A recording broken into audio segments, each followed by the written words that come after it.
Hi, my name is Dr. Deborah DeLuca, and everybody calls me Dr. D. I want to preface this conversation by just saying that I'm a little bit of a square peg in a round hole.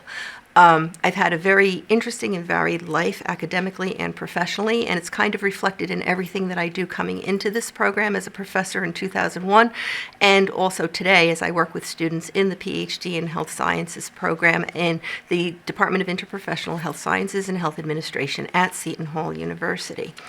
As I mentioned, I've been here since 2001 officially. However, I was an adjunct for about 5 years prior. I also taught across the professional programs in SHIMS.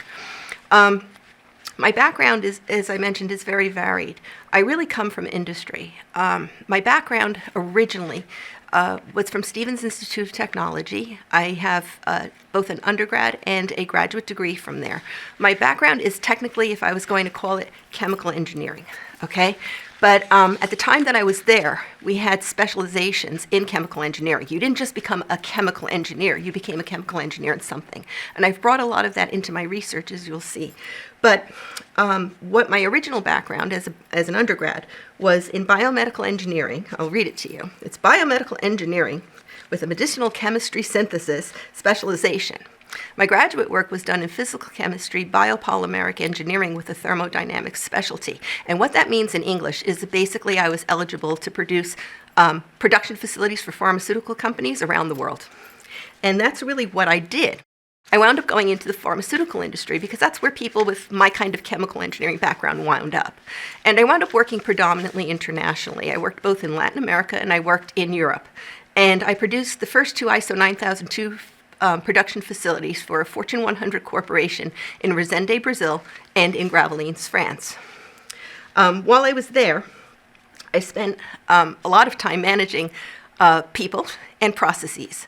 I also had the responsibility for an Italian production facility, which was the fermentation facility for the corporation, and that was in Catania, Italy, and it's one of my favorite places to visit. I also had the responsibility for a $750 million budget, and that was a bit of a feat at the time because we were really trying to diversify and become a very different corporation, and I increased those monetary results substantially, and it allowed me to become an executive in the industry. And again, because I was a chemical engineer, and engineers are able to ascend into certain fields, particularly regulatory affairs and legal are very closely linked. So the corporation actually asked me to attend law school.